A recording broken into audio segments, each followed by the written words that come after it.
এক্সেলে বহুল ব্যবহৃত VLOOKUP, filter এবং এক্সলুকআপ ফাংশনের ব্যবহার। এখানে একটা ডাটা টেবল আছে, এটার উপর ভিত্তি করে এখানে ভিলুকআপ ফাংশন, এখানে ফিল্টার ফাংশন আর এখানে এক্সলুকআপ ফাংশন অ্যাপ্লাই করা হবে। প্রথমে ভিলুকআপ, এখানে টাইপ করি ভিলুকআপ, এরপর ফার্স্ট ব্র্যাকেট শুরু করি। প্রথমে লুকআপ ভ্যালু, লুকআপ ভ্যালু হিসেবে আইডি রঙের ঘরটা সিলেক্ট করি,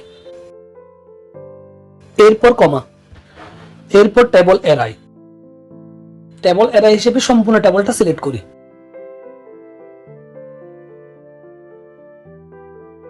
এখন কলাম ইন্ডেক্স নাম্বার, টেবলে দেখতে পাচ্ছি প্রোডাক্ট নেমটা 2 নম্বর কলামে আছে, ক্যাটাগরি আছে 3 নম্বর কলামে, প্রাইস আছে 4 নম্বর কলামে। এই জন্য সেকেন্ড ব্র্যাকেট দিয়ে লিখি 2,3,4,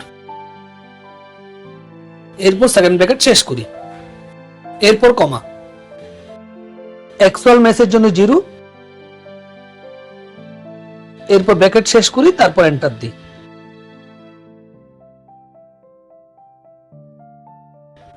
এখানে এই আইডির আন্ডারে যে ভ্যালুগুলো আছে সেই ভ্যালুগুলো শো হচ্ছে। এখন ফিল্টার ফাংশন নিয়ে কাজ করি। এখানে লিখি ইকুয়াল ফিল্টার, এরপর ফার্স্ট ব্র্যাকেট শুরু করি। প্রথমে অ্যারাই, অ্যারাই হিসেবে সব প্রোডাক্ট নেম, সব ক্যাটাগরি এবং সব প্রাইস একসাথে সিলেক্ট করি, এরপর কমা। এখন ইনক্লুড, ইনক্লুড হিসেবে ডাটা টেবলের সব আইডি গুলো সিলেক্ট করি, এরপর ইকুয়াল দিয়ে আইডি নং এর সেলটা সিলেক্ট করি, এবার ব্র্যাকেট ক্লোজ করে এন্টার দিই।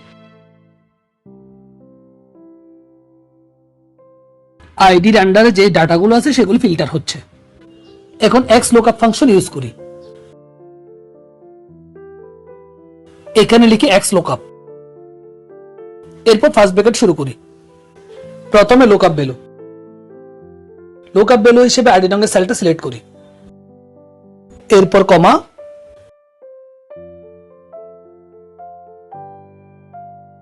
এখন লুকআপ অ্যারাই, লুকআপ অ্যারাই হিসেবে ডাটা টেবলের সবগুলো আইডি নং সিলেক্ট করি,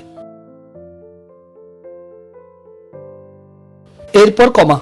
এখন রিটার্ন অ্যারাই, রিটার্ন অ্যারাই হিসেবে ডাটা টেবলের সবগুলো প্রোডাক্ট নেম, সব ক্যাটাগরি এবং সব প্রাইস একসাথে সিলেক্ট করি, এরপর ব্র্যাকেট শেষ করে এন্টার দিই।